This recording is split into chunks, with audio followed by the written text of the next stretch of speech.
বাংলাদেশের মডেল এলাকা হিসেবে গড়ে তুলব ইনশাআল্লাহ।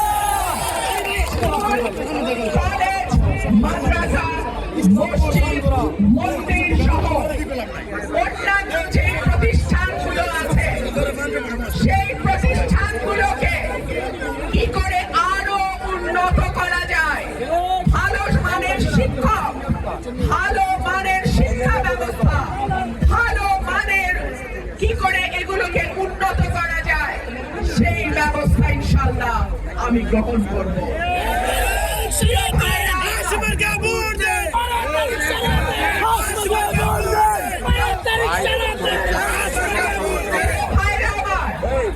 সরকারি স্বাস্থ্য কেন্দ্রগুলোতে ডাক্তার পাই না, ওষুধ পাই না, মেশিন নষ্ট থাকে।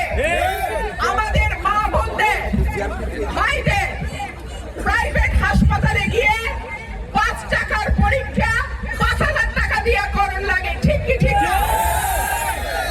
আমার চিকিৎসা এলাকার সরকারি স্বাস্থ্য কেন্দ্রে হবে।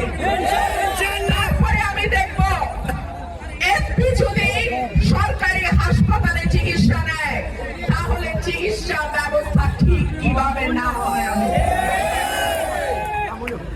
প্রিয় ভাইরা আমার, অনেকেই অনেক কথা বলছে, এখনো অনেকে অনেক কথা বলতেছে। আপনাদেরকে নানান ভাবে বিভ্রান্ত করা হয়েছে। বলা হয়েছে এই বৃহস্পতিবার রায় হবে, এই 22 তারিখ রায় হবে, এই 25 তারিখ রায় হবে, এই শুক্রবারের পরেই হবে। হয়েছে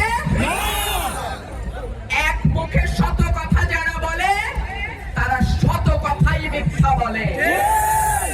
তাদের পিছে গেলে বিপদ বই আর কিছু না।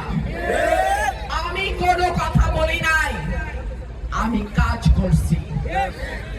আমি কোনো বড় বড় হুমকি ধামকি দেই নাই, আমি কাজ করছি। এবং আল্লাহর রহমতে আপনাদের দোয়ায় আমার বাপের 2টা ইউনিয়ন, আমার দাদার ভিটা, আমার দাদা দাদির কবর ইনশাআল্লাহ এখন আমার সঙ্গে। আমার একটা ভোটারের পশম ধরার আগে আমাকে আঘাত করতে হবে ইনশাআল্লাহ। নির্বাচনের আর আছে 12 দিন।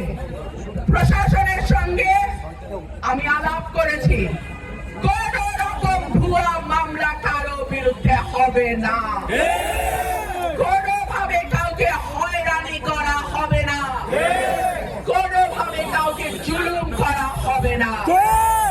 আর সকলকেই বলি, কোন দল সরকার গঠন করবে এটা কিন্তু এখনো বলা যায় না। সুতরাং বেশি বেশি বললেন না। 12